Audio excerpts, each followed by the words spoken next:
Awalnya Medan hanyalah perkampungan, sementara kerajaan Delhi berpusat di Labuhan.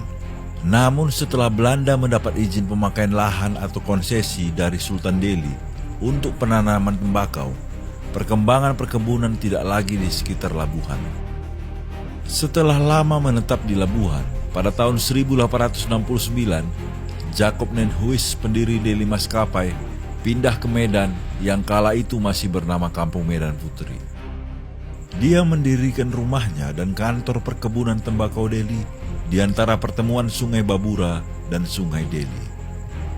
Perkembangan Medan Putri menjadi pusat perdagangan telah mendorongnya menjadi pusat pemerintahan. Tahun 1879, ibu kota asisten residen Delhi dipindahkan dari Labuhan ke Medan. Dan tanggal 1 Maret 1887, ibu kota residen Sumatera Timur dipindahkan juga dari Bengkalis Riau ke Medan. Istana Kesultanan Delhi yang semula berada di Kampung Bahari Labuhan juga dipindahkan ke Medan. Pemindahan ini bertepatan dengan selesainya pembangunan Istana Maimun tanggal 18 Mei 1891. Mulai saat itu, ibu kota Kesultanan Delhi resmi pindah ke Medan. Di akhir abad 19 dan awal abad ke-20, terdapat dua gelombang imigrasi besar ke Medan. Gelombang pertama adalah kedatangan orang Tionghoa, India, dan Jawa sebagai kuli kontrak perkebunan. Tetapi setelah tahun 1880, perusahaan perkebunan berhenti mendatangkan orang-orang Tionghoa karena sebagian besar dari mereka lari meninggalkan kebun dan sering melakukan kerusuhan. Perusahaan tembakau Delhi kemudian sepenuhnya mendatangkan orang Jawa sebagai kuli perkebunan. Orang-orang Tionghoa, bekas buruh perkebunan, kemudian didorong untuk mengembangkan sektor perdagangan. Sementara itu, kuli dari India dihentikan pengirimannya oleh pemerintah Inggris di India karena Belanda tidak mau membuat perjanjian dengan mereka, yaitu membuka perwakilan Inggris di Medan. Gelombang kedua ialah kedatangan orang Minangkabau, Mandailing, dan Aceh. Mereka datang ke Medan bukan untuk bekerja sebagai buruh perkebunan, tetapi untuk berdagang, menjadi guru dan ulama. Pada tahun 1915, residen Sumatera Timur ditingkatkan kedudukannya menjadi gubernur. Pada tanggal 1 April 1918, kota Medan resmi menjadi Gemeente, kota Praja atau kota Madya, dengan wali kota pertamanya bernama Baron Daniel Mackay.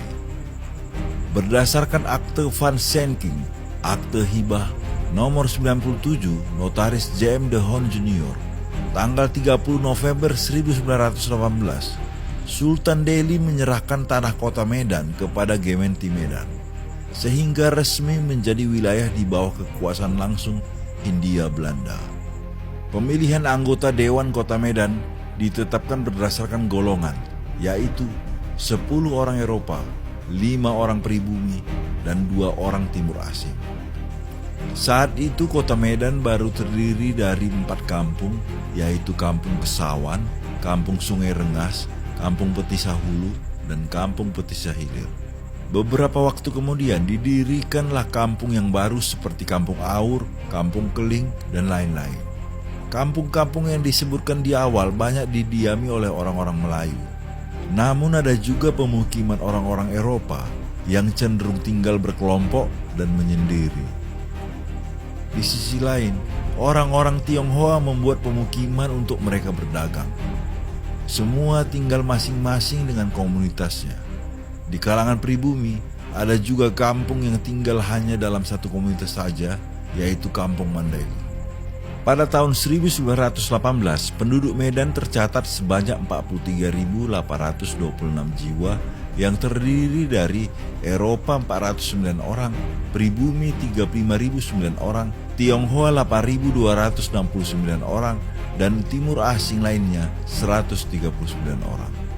Sejak penyerahan kedaulatan Indonesia, kota Medan telah beberapa kali melakukan perluasan areal dari 1.853 hektar menjadi 26.510 hektar pada tahun 1974.